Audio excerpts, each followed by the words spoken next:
Welcome to the My Brain Mechanic podcast, and this is a series on the 5 dysfunctions of a TBI patient. Today, we're going to talk about dysfunction number 2, which is a breach to the blood-brain barrier.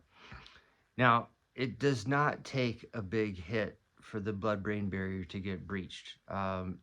Everybody has heard the term leaky gut. Most TBI patients have a leaky brain. That's what a breach to the blood-brain barrier is. And when this comes down,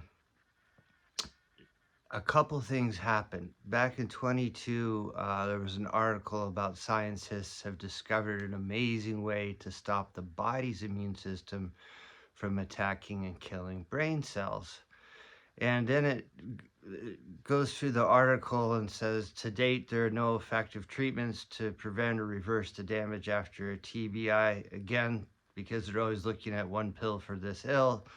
And then they go on to say that, a breach to the blood-brain barrier allows the body's immune system to get into the brain and doesn't recognize it, doesn't recognize different heavy metals, toxins that are stored there, and begins to attack and destroy brain cells. So you think they would have thought of something that would have sealed the blood-brain barrier, but they used 4-AP, which is used in MS, and it reduces axonal and mitochondrial swelling and diminished demyelination, which is great, but nothing about sealing the blood-brain barrier. Then, when a TBI occurs, things go both ways. So the brain will release substances like S100B. Once S100B gets into the bloodstream, the body's immune system codes it as a virus and forms antibodies. These antibodies get back through that breached blood-brain barrier and start to kill the brain cells that produce the S100B in the first place.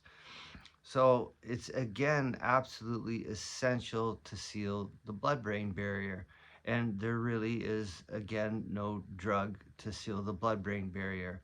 And as I mentioned last time, there are multiple compounds I use to seal the blood-brain barrier. Choline is one of them. It's absolutely essential for the tight junctions to seal. In fact, low choline levels worsen TBI outcomes. And why it's so critical is that it is not just a TBI that could break down the blood-brain barrier. Several people that have leaky guts will end up with a leaky blood-brain barrier, infections, dysbiosis in the gut, another hit, can all cause the blood-brain barrier to break down again. And this is why it's critical for long-term nutritional health of the TBI patient, because now the body's immune system has coded parts as foreign invaders. These antibodies are coded as and ready to attack parts of the brain. Plus, we discussed the brain's immune system being not just active, but hypersensitive and primed for not just months, but years. So this is kind of the this is the autoimmune theory of a TBI, and it's absolutely just like an autoimmune type condition. Well, what does somebody in functional medicine do for autoimmune conditions? They seal the gut to prevent certain substances from reacting the body's immune system. With a TBI, we want to seal the gut, but we also want to seal the blood-brain barrier. And that way we put that preventive wall back up and prevent the body's immune system from getting in there and those antibodies from getting in and destroying and killing brain cells.